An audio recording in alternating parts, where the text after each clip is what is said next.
Live with coverage you can count on. This is News 2 at 6. Good evening, everyone. I thank you for watching. I'm Carolyn Murray. And I'm Brendan Clark.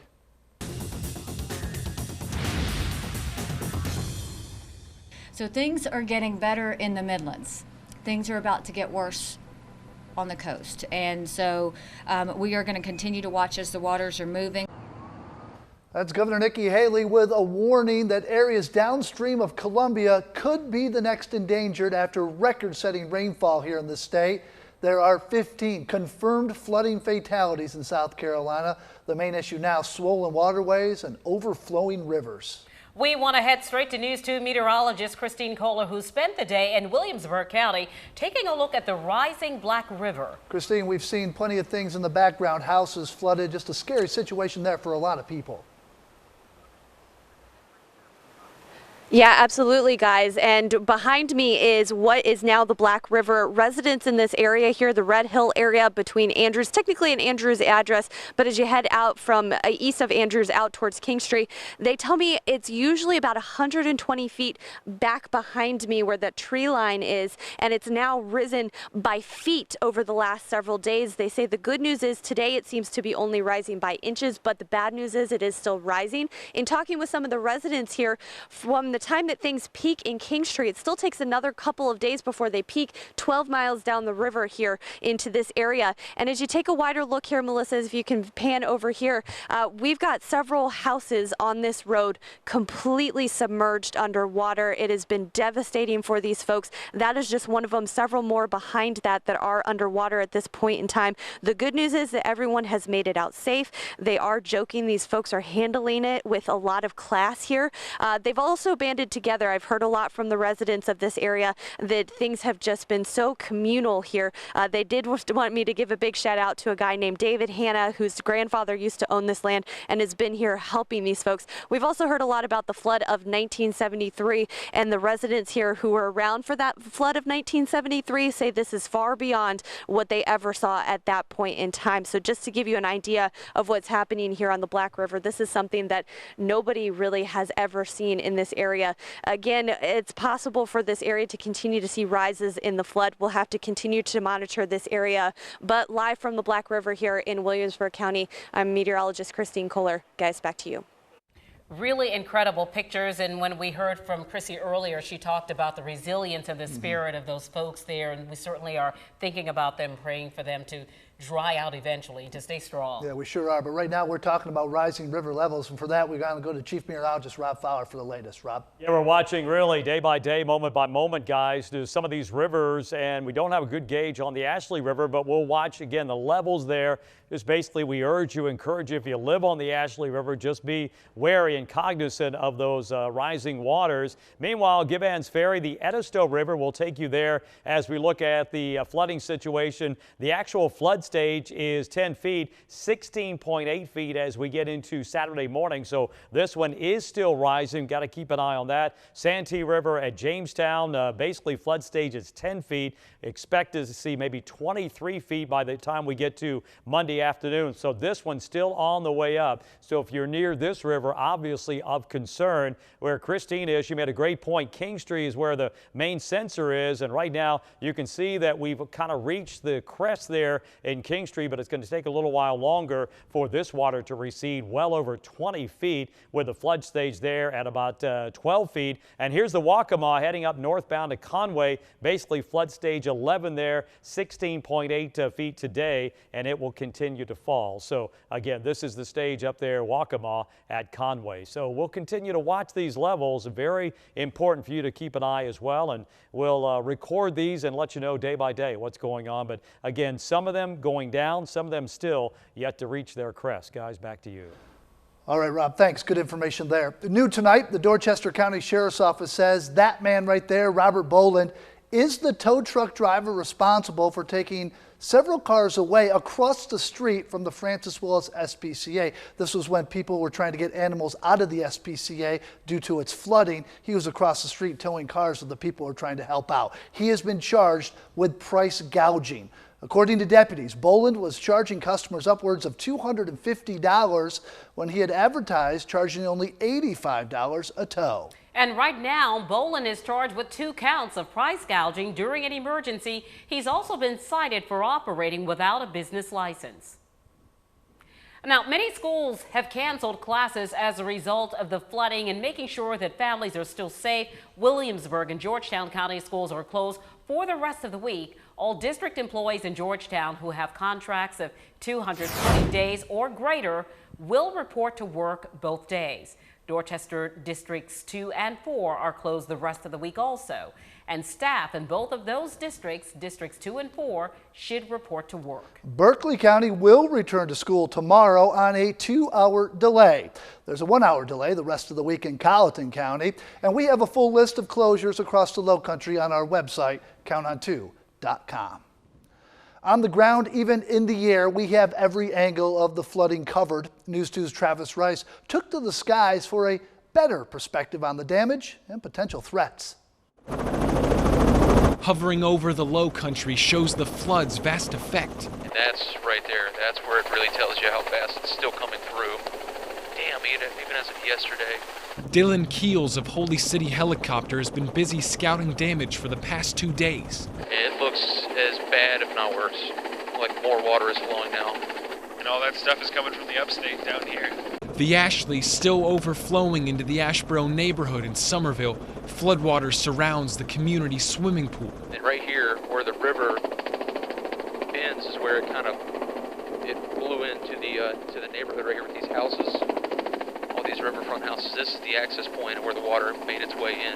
Meanwhile, in Berkeley County, the Cooper River brimming just below the docks. North of Jamestown, the Santee River appearing less threatening. You can see where the water level has receded from the discoloration of the poles. And the brightest indicator to how wet it is, mile after mile, the sun reflecting in the flooded Francis Marion Forest. Travis Rice, News 2.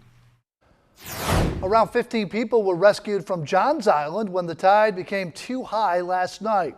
We're told the rescue happened off Mullet Hull Road. They were taken to a shelter on Kiowa Island. As of just a few minutes ago, at 6 o'clock, Main Road closed to drivers because of high tide. The road to be reevaluated after the tide has gone down. Another area of concern right now is Colleton County. We want to go to Jeff Patterson from our sister station, WFLA. Jeff, you've had an opportunity to travel around that area of Colleton County. Tell us where you are right now and exactly what you are seeing. Yeah, I'm standing actually in the Edisto River. We're near Jacksonboro. Here's the problem. Even though we're standing in about a foot and a half of water, the banks of the Edisto should be about a quarter mile behind me. We spoke to the man who lives in that home back there. He's been flooded out about 8 times in his life, so he knows how to deal with this. But certainly there are a lot of homes here in this county, in Dorchester County, in Charleston County, that we have visited today, that we have seen that these are obviously historic levels of water. Emergency management people that we have spoken to have been working nonstop since last Friday trying to evacuate people from homes. It's been evacuations, pulling people out of the water. We've done some rescues. We've been from one end of this county to the other, and we were downtown for a good portion of Saturday. Again, we've been picking people off roofs, out of cars, evacuating from houses. So it's been a long few days. Yeah, and that's a volunteer fire rescue department. That's a volunteer fire rescue department there. So just an extraordinary effort by those folks, giving up their day jobs, if you will, to help out their friends and neighbors, the people in this community. Also, the National Guard on scene. We saw the Charleston County Sheriff's Office out here. A lot of people working to make sure that the residents in this area are safe, but they are advising us that this river has not yet crested, so they're telling people that it still may yet get worse. Back to you guys. Right, the community definitely coming together. Thank you, Jeff, for that report in Colleton County. Meanwhile, in Berkeley County, things appear to be taking a turn for the better. It's finally over. The water's subsiding. Have a couple small bridge issues left, but besides that, everything's looking better. A bridge on Alligator Road in Cordsville still out with a massive hole, as you can see. Also on Highway 6 and Cross, part of the road still shut down due to collapsed soil. We have a list of the latest road closures on our website, counton2.com. And we want to see more of the flooding that's happening around the area. We go to Somerville right now, the clubs at Legend Oaks neighborhood, and that's where we find News 2's Macy McLeod. Macy, how are things where you are in Somerville? Hey Carolyn, that's right. I'm out here in Legend Oaks neighborhood in Somerville, and you can see the water is flooded over the roads here right now. Now this neighborhood is situated on a golf course, so it's those golf course ponds that are overflowing, filling to the brim, and then joining together in the middle of the roadways. You can see here these ponds, there's one to the left and one to the right, and they're basically meeting in the middle and forming a giant lake in the middle of the road. The water is up to 3 feet deep at some points, and the water hasn't entered any homes yet here, but it is damaging some air conditioning units and some cars. Neighbors are also telling me that it is displacing some wildlife. They've seen some fish swimming in the streets, snakes swimming through the streets, and alligators going up into people's driveways to sun themselves. So definitely causing some issues out here. The National Guard has been out today delivering sandbags, up to a couple hundred of them, to these neighbors here to help keep that water at bay. Live in Somerville, Macy McLeod, News 2. But the main thing right now is doing the damage assessment and continue to get whatever we need, the documentation that we need for the federal, for the FEMA, to get them some federal assistance. That's in the Pepper Hill neighborhood in North Charleston, in the process of cleanup after extreme flooding damage swept through that area. For more on this community, how to get help, you can go to our website. Once again, that's counton2.com. Coming up on News 2 at 6. Many of you are now eligible for federal assistance through the Federal Emergency Management Agency, FEMA. A little over an hour ago, Governor Haley added 5 more counties to the list. You can apply by telephone. That number is 1-800-621-FEMA or 1-800-621-3362. Or you can go online. We have a list of eligible counties on our website. Just take a look at counton2.com.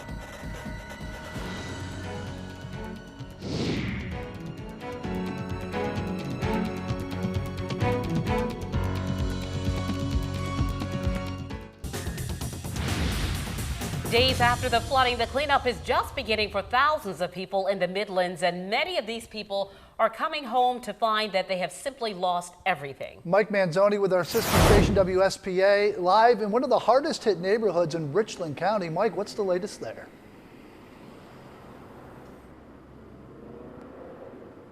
Yeah, it's dry out here now, but this place was completely flooded just a few days ago. The water came up about to your knee, and that's about 2 feet, and it was even higher than that in a lot of areas for several blocks in this neighborhood.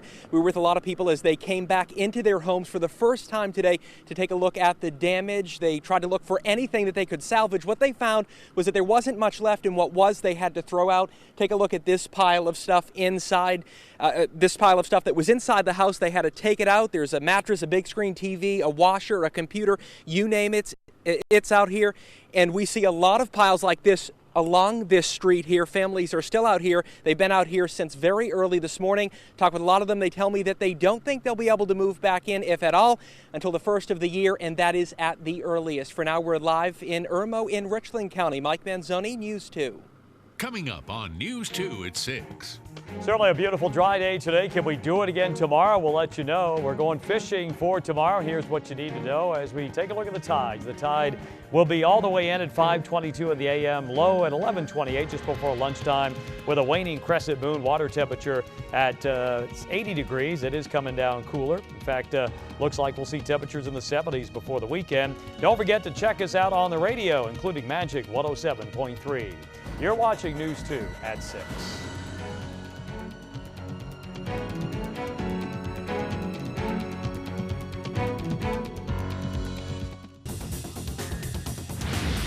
Putting the wraps on what turned out to be a fantastic weather day. Looking live at the Joe. No baseball, of course, tonight, but it would have been a great day to play baseball as we see all the shadows on the field. The sunshine continuing at this hour. 71 degrees. Of course, the sun setting early before 7 o'clock. By 10 o'clock, we're in the mid-60s. Same temperature. We'll see you again back here in the studio, News 2 at 11. So we'll give you the green light. Want to get out that cabin fever over the last few days because of all the rain. 71 out to dinner tonight, out late tonight, low 60s, up early. Heading out the door, some schools back in session again tomorrow. We'll see temperatures around 60 for the kids at the bus stop. Storm Team 2 radar, we're looking good, and not just here. but across the southeastern United States after all that rain that we saw.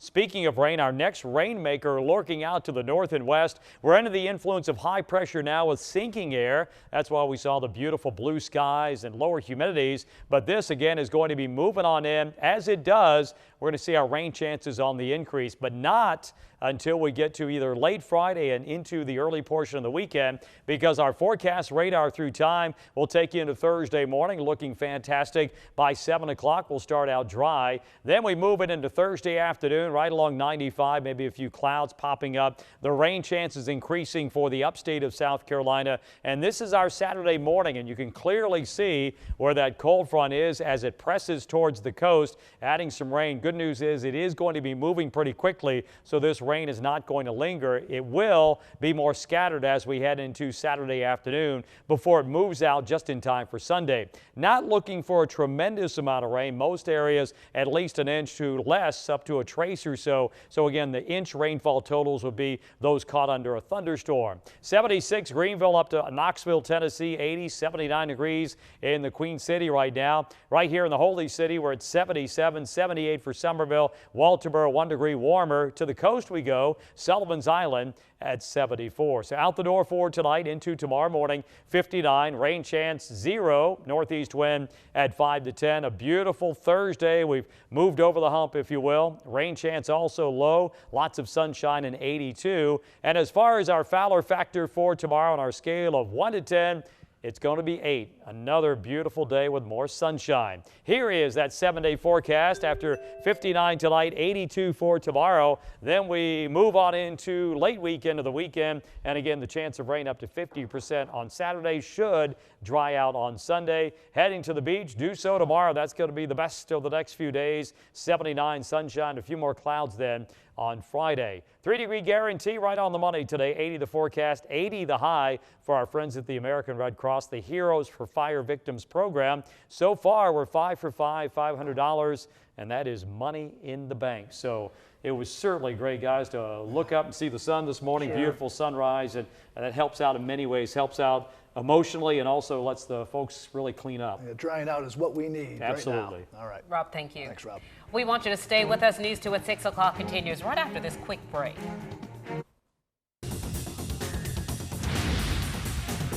A survivor of Hurricane Katrina used his rescue skills again over the past weekend, and this happened in North Charleston. Quite a story. News 2's Ashley Yost spoke with the people that he brought to safety. Gary Pearson survived Hurricane Katrina after his house was destroyed. And being a CB in the Navy, you know, we were the first ones, boots on ground. He says this storm reminds him of the emotions felt after Katrina's devastation hit the Gulf in 2008. Just as bad, just as emotional. Everybody's got something to lose. He used his survival skills again, this time as a one-man rescue team. My neighbors called me to come down and grab them, and the water was up to their waist. You know, if it wasn't for him, I don't know what we was going to do. Phyllis Gadsden lives across the street. She got emotional talking about what Pearson did for her blind husband when his medical bus could not get home through the water. Gary actually lifted me up, put me in his truck, and drove me to my front door. His house has flooded 4 times, and he says it's because the drainage system in their neighborhood is just not big enough. I can't have my pregnant wife live in a house that's molded from the last time. The silver lining is that this neighborhood has joined together as a unit, like New Orleans did after Katrina. And everybody's helping everybody, making sure everybody's okay. Ashley Yost, News 2. Ashley, thank you. And we also remind you that News 2 is partnering with the Red Cross to help victims of the devastating floods across the Lowcountry and all of South Carolina, and you can help make a difference too. Call the number on your screen, 1-800-733-2767 to make a contribution or donate your time. You can also donate $10 by texting Red Cross to 90999, and you can donate online. We have a link to the Red Cross on our website, countont2.com. By the way, the Red Cross does not accept goods such as food or clothing. Also, one other note to tell you about, big news coming down. The Gamecocks supposed to host LSU at Williams-Brice Stadium in Columbia this Saturday. Not going to happen. They are now playing at Baton Rouge against LSU at 3:30. So that game has moved all the way over to LSU. And in addition to that, the tickets are not being honored. Those tickets purchased here in South Carolina. Impacts everything we do. That's right. Yeah. All right.